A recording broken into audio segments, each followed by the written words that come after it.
por supuesto San Pablo da por sentado que su testimonio es verdadero.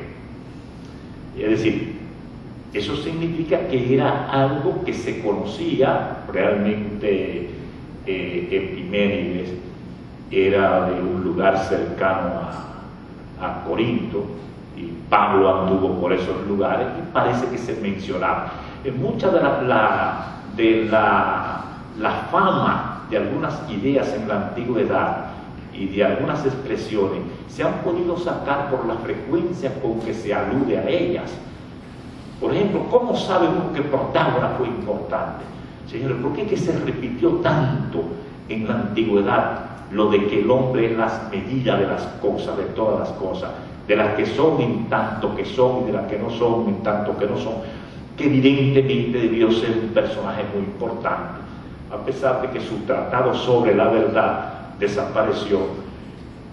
¿Y cómo se sabe que existió? Bueno, porque en los diálogos de Platón se alude a esa obra de la verdad. Pues San Pablo habla de esta paradoja, de la paradoja del mentiroso. Pero óiganme, también Cervantes pone un acertijo en el Quijote que indica que conocía también la paradoja, que conocía la paradoja porque plantea un problema que tiene que ver con el asunto de la verdad y de la mentira. Hubo otras paradojas, incluso algunas posiblemente más antiguas. Una de las más antiguas de todas es la que se conoce como el dilema del cocodrilo, que en el elogio de la locura, Erasmo de Rotterdam pone en boca de la locura lo que se llaman los cocodrilitis, es decir, un tipo de argumentación, es un tipo de dilema. Vamos a explicar brevemente en qué consistió el dilema del cocodrilo, aunque no nos vamos a detener en esa paradoja. Resulta que una señora estaba a la orilla, es una leyenda antiquísima, rescatada posteriormente. Una señora estaba con un niño a orilla un niño estaba jugando a la orilla del Nilo con su madre, y vino un cocodrilo y raptó al niño. Entonces la señora le pide al cocodrilo que le devuelva su bebé, y entonces hacen un pacto. El cocodrilo dice: sí, yo te devolveré el bebé si tú predices lo que yo pienso hacer con él. Y entonces la señora dice: no, lo que tú piensas hacer con él es quedarte con él. Y entonces el cocodrilo le dice: efectivamente has acertado. Y la señora dice: bueno, pues ya, como yo acerté, ahora devuelve mi bebé. Entonces el cocodrilo le dice: no, no te lo puedo devolver, porque si te lo devuelvo entonces no habrías acertado. ¿Está claro? ¿Sí? Entonces esa es una de las primeras. También estaba la de Protágoras y Euatlo, que se conoce como la paradoja de los abogados. Imagínense ustedes, en Atenas era muy importante que la gente aprendiera a defenderse en los tribunales, y entonces había personas que enseñaban el arte, eran especialistas en retórica. Bueno, recuerden que pertenece esto a la época de la sofística, que es la época en que vivía Sócrates también. Nosotros tenemos la idea muy equivocada de que los sofistas eran otros. No, había sofistas, vamos a decir, de los buenos, y para Platón sofistas de los malos también. Platón sentía una gran admiración por Pródico, un sofista experto en sinonimias. Incluso en el Cratilo, el diálogo platónico sobre el lenguaje, la relación entre el lenguaje con la realidad, debate entre Cratilo y Hermógenes. Cratilo, que defiende la vinculación indisoluble, necesaria entre las palabras y las cosas. De manera que Cartino creía que una cosa tenía un nombre y no podía tener otro.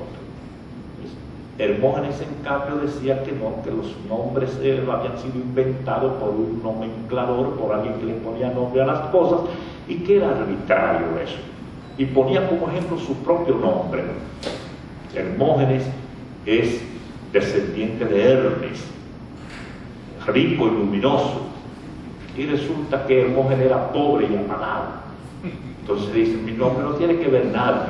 Bueno, lo cierto es que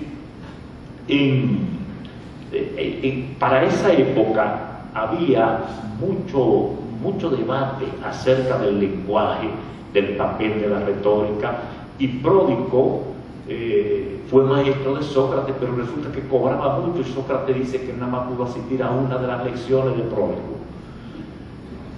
Nada más, pues sí, porque era mucho, entonces Sócrates producía muy poco, porque realmente trabajaba poco también. Se la pasaba discutiendo mucho, ¿no?, con los jóvenes en las calles de Atenas. Y él mismo cuenta que nada más pudo asistir a una, por eso no se considera un especialista en asuntos de sinonimia, y dice que cuando alguien quiere que él le enseñe, se lo mandaba a Pródico.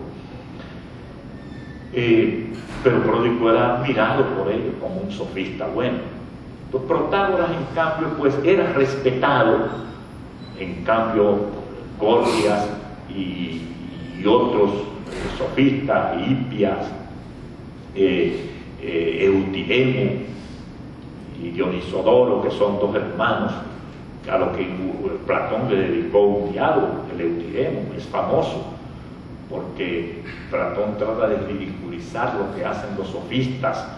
Por ejemplo, Eutidemo trata de confundir a la gente con argumentos de este tipo. Era la erística, como se le llamaba a ese movimiento. Como se le llamaba a ese movimiento, que eran gladiadores de la palabra. Gladiadores de la palabra que buscaban sencillamente derrotar al contrario, no importa cómo. Y oyen el argumento de Eutidemo a una persona que está acompañando a Sócrates. Y entonces Eutidemo le pregunta a Tesipo, oye Tesipo, ¿tú tienes un perro? Y Tesipo dice, claro, yo tengo un perro. ¿Y tu perro tiene hijos?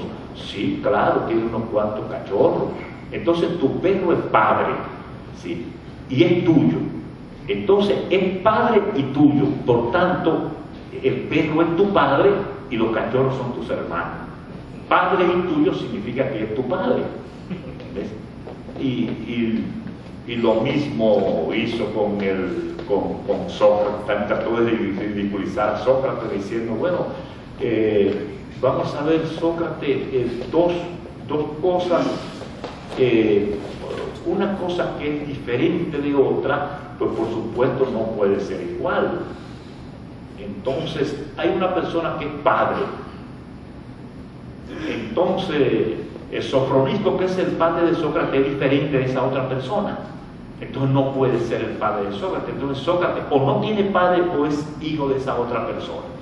Entonces un acompañante de Sócrates le respondió diciendo, bueno, pero hay una perra que tiene perritos por ahí, y por supuesto esa perra es diferente de la madre de los sofistas. Entonces no son iguales, entonces los sofistas o no tienen madre o tienen a la perra por madre, ¿no?